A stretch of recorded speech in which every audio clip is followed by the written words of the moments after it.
नमस्कार। इस वीडियो में हम जानेंगे कि कोरोना अगर हो जाए तो दूसरे फैमिली मेंबर को संक्रमित होने से कैसे बचाएं और कोरोना पेशेंट की देखभाल कैसे करें और कोरोना में ब्लड क्लॉटिंग क्या है और इसका इलाज कैसे होता है और इससे कैसे बचा जा सकता है और ब्लैक फंगस क्या है, कैसे होता है, आपको इससे खतरा है नहीं है और इसको ठीक कैसे करते हैं।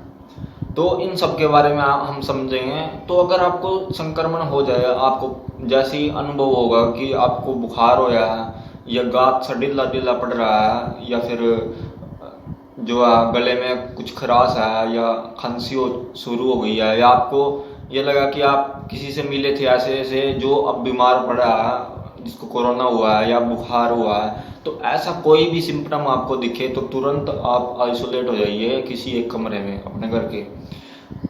अपने बर्तन अलग रख लीजिए, अपने कपड़े अलग रख लीजिए, मतलब कोई भी वस्तु आप शेयर नहीं करनी है आपको अपनी फैमिली के साथ, ठीक है। अपनी फैमिली को मतलब बचाने की कोशिश करनी है जितना हो सके, ठीक है।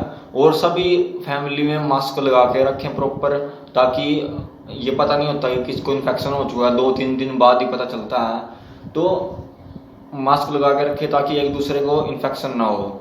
और जैसे जैसे अगर इन्फेक्शन किसी और को तुरंत उसको भी आइसोलेट कर ले, ऐसे ही मतलब संपर्क में ना आए एक दूसरे के, ठीक है। और अगर कोई ऐसा पर्सन है कि बुजुर्ग है जिसके कमरे में आपको जाना पड़ेगा रोटी देने के लिए या दवाई देने के लिए, तो आप कैसे जाएंगे।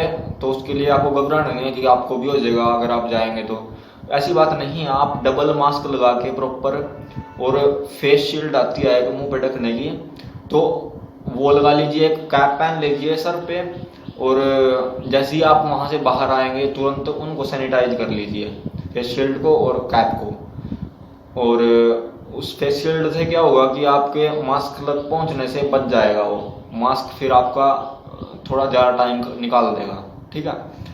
तो ऐसे आप प्रॉपर उनका ध्यान रखें, प्रॉपर अपना फ्रूट वेजिटेबल जो जो एनर्जी की चीज़ें हैं वो सारी लेते रहें आप, ठीक है।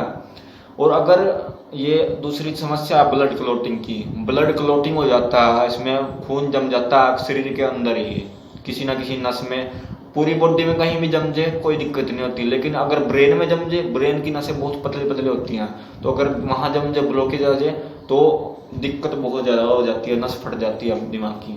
लेकिन कोई घबराने वाली बात नहीं है, ये बहुत रेयर है, 100 में से लगभग 10 लोगों को है, ठीक है। ऐसा होता है, 90% लोगों को नहीं होता है। तो लेकिन इससे फिर भी प्रिवेंशन तो हमें करनी चाहिए। क्या बचाव करें इसका, देखिए ये अर्जुन को आता है पतंजलि का, ठीक, अर्जुन की छाल होती है ये।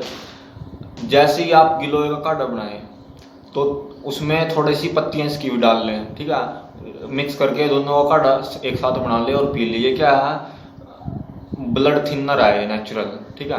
एक तो अर्जुन की छाल पीनी है आपको, इसका काढ़ा, और दूसरा घिया का जूस, लौकी का जूस जो होता है वो पीना आपको दिन में, सुबह सुबह पी लीजिए उसको, वो भी क्या है नेचुरल ब्लड थिनर है वो, ठीक है। और आपको लहसुन प्याज अगर आप खा सकते हैं तो वो भी खाइए दबा के, ठीक है, वो भी नेचुरल ब्लड थिनर है। क्या होगा कि जैसे कुछ बंदों को कोलेस्ट्रॉल होता है, ठीक है, तो कोलेस्ट्रॉल में बहुत लाभदायक हैं, अगर आप इनको लेंगे तो कोलेस्ट्रॉल भी नहीं होगा।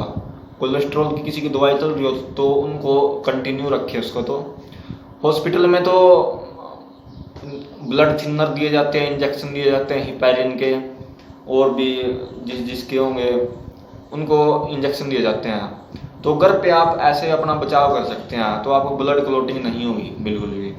और ब्लैक फंगस क्या है, ब्लैक फंगस देखिए हमारे एनवायरनमेंट में फंगस होती है, ठीक है, ऐसे माइक्रो ऑर्गेनिज्म घूमते रहते हैं एनवायरनमेंट में। जैसे कि कोई मृत जीव होता है, तो कोई जीव जंतु मर गया, ठीक है, तो उसको अपघटित करने के लिए छोटे छोटे जीव होते हैं जो उसको मतलब नष्ट कर देते हैं, ख़त्म कर देते हैं वहाँ से, ठीक है। जैसे कि आपको रोटी सब्जी आपने कहीं पे डाल दी ऐसे ही खुले में, तो अगले दिन वो वहाँ पाएगी नहीं, क्योंकि उसको ये फंगस वगैरह और भी कुछ जीव क्या कर देंगे, अपघटित कर देंगे उसको। तो क्या होता है कि जब हमारी इम्यूनिटी वीक हो जाती है, देखिए हॉस्पिटल में जो लोग रहते हैं, एडमिट होते हैं, उनको हाई स्टीरॉयड दिए जाते हैं इंजेक्शन, डेक्सामेथासोन के, मिथाइलप्रेडनिसोलोन के। तो हाई डोज में सुबह शाम रेमडेसिविर के इंजेक्शन दिए जाते हैं उनको। तो स्टीरॉयड क्या होते हैं, वो इम्यून सिस्टम को आपके बिल्कुल कमज़ोर कर देते हैं, ठीक है। तो अगर आपका इम्यून सिस्टम कमज़ोर होगा तो और सारी बीमारियां आपको जकड़ लेंगी आगे, ठीक है। और क्या होता है कि ऑक्सीजन मास्क लगा रहता है, जिनको ज़्यादा ऑक्सीजन की कमी है तो उनको ऑक्सीजन मास्क लगा रहेगा, तो यहाँ पे चेहरे पे नमी आ जाएगी। नमी आगे क्या होगा, जो एनवायरनमेंट है फंगस होगी तो वहाँ की चिपक जाएगी, वो ग्रो करने लगेगी और यहाँ के नाक के रास्ते से अंदर चल जाएगी। तो अंदर चल जाएगी, फिर अंदर का सिस्टम डिकम्पोज करना शुरू कर देगी वो।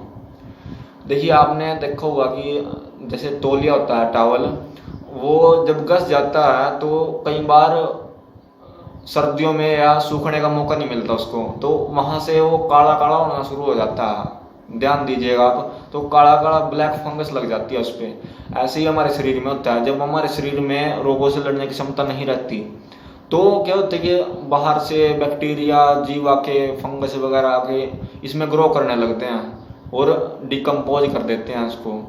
तो ये बिल्कुल बहुत रेयर देखा जा रहा है अभी, लेकिन जो जिनकी इम्यूनिटी बहुत वीक है, ठीक है, पहले से ही वीक है और फिर उनको स्टीरॉयड के इंजेक्शन भी दिए जा रहे हैं, ठीक है, तो उस केस में देखा जा रहा है कि ब्लैक फंगस हो सकता है। नॉर्मल इंसान को कोई दिक्कत नहीं है, 99% लोग ठीक हो रहे हैं ऐसे ही, ठीक है, घर पे ही होम आइसोलेशन से। तो आपको कोई घबराने वाली बात नहीं है। जितना व्यक्ति इसमें घबराता है उतने